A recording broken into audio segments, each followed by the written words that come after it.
আসলে উনি একসেপ্ট করে না। ও তার কথা হচ্ছে যে আমি আরো কয়দিন খেলবো, তারপরে ও আরো কয়দিন লোকাল লিগ খেলতে চাই।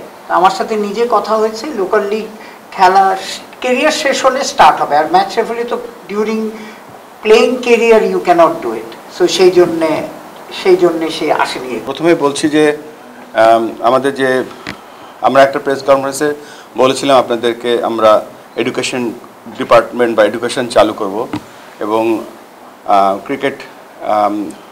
ক্রিকেট খেলাটা যাতে আরও পরিচ্ছন্ন হয়, ভালো করে মানুষ সবাই ক্রিকেট দেখতে পায়, ক্রিকেট শিখতে পায়।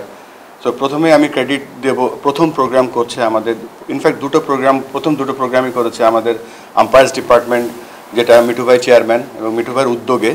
একটা ছিল কয়েকদিন আগে আম্পায়ার্সদের একটা রিফ্রেশার্স কোর্স, আর আজকে হচ্ছে ম্যাচ রেফারিদের রিফ্রেশার্স কোর্স। এখানে আমাদের সবথেকে সিনিয়র ম্যাচ রেফারি এবং head of match referee's Rakibul ভাই আছেন এখানে, যিনি এই প্রোগ্রামটা রান করছে।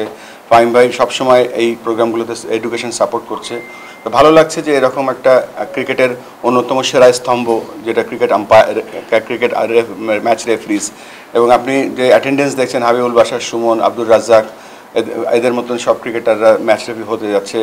এটা অবশ্যই বাংলাদেশ ক্রিকেটের ভালো মানের ম্যাচ রেফারি তৈরি করার সাথে সাথে ইন্টারন্যাশনালি যাতে আমাদের ম্যাচ রেফারিরা আরও ভালো করতে পারে, তার সেই পথ অলরেডি আমাদেরকে সৈকত দেখিয়ে দিয়েছে, রাহুল দেখিয়ে দিয়েছে, গাজী, সোহেল, ম্যাক, সুমন সবাই, এবং মেয়েদের মধ্যে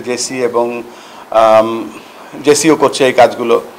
তো এই যে আমাদের এই যে উন্নয়নের ধারাটা, ম্যাচ অফিসিয়াল যে ম্যাচ, এটার একটা বড় অংশ আজকে আমরা আরেকটা লেভেলে যাচ্ছি, এবং দেখে ভালো লাগছে যে আমাদের সব কিছু সামনের দিকে এগিয়ে যাচ্ছে আল্লাহর রহমতে। যারা এখন পার্টিসিপেট করছে তাদের যেই মান, এটা আমাদের ক্রিকেটকে একটা ডিফারেন্ট পর্যায়ে নিয়ে যাবে। কিন্তু আমরা কিন্তু গত অনেকগুলো বছরে মাঠে নিয়ন্ত্রণহীনতা দেখেছি। কিন্তু আমরা হয়তো যেটা আমরা শুনেছি ইভেনচুয়ালি যে এই রিপোর্ট হচ্ছে না, এই হচ্ছে না, সেই হচ্ছে না, কিন্তু আমরা সেই অর্থে খুব শক্তিশালী অ্যাক্টিভিটি দেখিনি যারা মাঠ নিয়ন্ত্রণ করেন তাদের কাছ থেকে।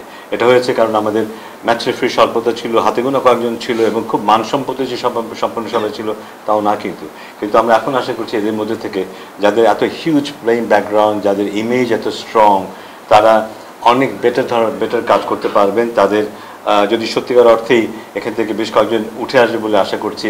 কারণ যেই ধারাবাহিকতার কথা আমাদের প্রেসিডেন্ট বললেন, অলরেডি আমরা দেখেছি আমাদের এখান থেকে চেষ্টা করলে অনেক উপরে যাওয়া সম্ভব হয়, এবং সেটা বোধহয় আমরা এখানে যাদেরকে আজকে দেখেছি তাদের মধ্যে কারো পক্ষে সম্ভব হবে। তবে আমি বলবো যে ওভারঅল ক্রিকেট কালচার পরিবর্তনের ক্ষেত্রে এই যে এক্স প্লেয়ার যারা এগিয়ে আসছেন, যারা হাই লেভেলে ক্রিকেট খেলেছেন, তাদের ভূমিকাটা খুব গুরুত্বপূর্ণ হবে। আজকে আমরা হয়তো দেখেছি শুধু আম্পায়ারিংয়ে একটা কোর্স হয়েছে বা ম্যাচ রেফারিতে একটা কোর্স হয়েছে, সামনে হয়তো আমরা যখন কোচেস কোর্স করবো সেখানেও কিন্তু সব এক্স ন্যাশনাল প্লেয়ার কিংবা ফার্স্ট ক্লাস প্লেয়ারদেরকে আমি দেখতে পাবো, এবং অন্যান্য ক্ষেত্রে দেখতে পাবো।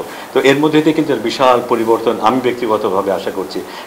যারা ক্রিকেট খেলেছে এবং ওই পর্যায়ে ক্রিকেট খেলেছে, ক্রিকেট যারা ভিন্নভাবে ধারণ করে, তারা যখন ক্রিকেট পরিচালনায় ক্রিকেটের দায়িত্বে আসবে, ক্রিকেট অবশ্যই বদলাবে, এবং আরও আমরা হয়তো ভালো দিন দেখতে পাবো তখন। এই আজকে একটা প্রোগ্রাম আমরা শুরু করেছি, নতুন 30 জন ম্যাচ রেফারি আমরা ইনডাক্ট করার জন্য।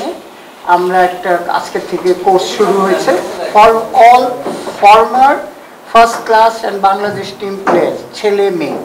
এটা হচ্ছে ফার্স্ট টাইম এই আমাদের নতুন প্রেসিডেন্ট আসার পরে এই ডিসিশনটা হয়েছিল যে প্লেয়ারদের, আপনারা অনেকবার বলেছে যে প্লেয়ারদের মোর ইন্ট্রোডিউস করতে চায়, নানান গ্রাউন্ডসম্যান মানে আম্পায়ারিং বলেন, তারপরে আপনার ম্যাচ রেফারি বলেন, অন্যান্য জায়গায় ম্যানেজমেন্টে বলেন। সো সেটারই একটা কন্টিনিউয়াস প্রসেস। এইটা কিন্তু বাংলাদেশ ক্রিকেটের প্রথমবার এরকম আপনার এত পার্টিসিপেশনে ম্যাচ রেফারি আমরা ট্রেনিং শুরু করেছি।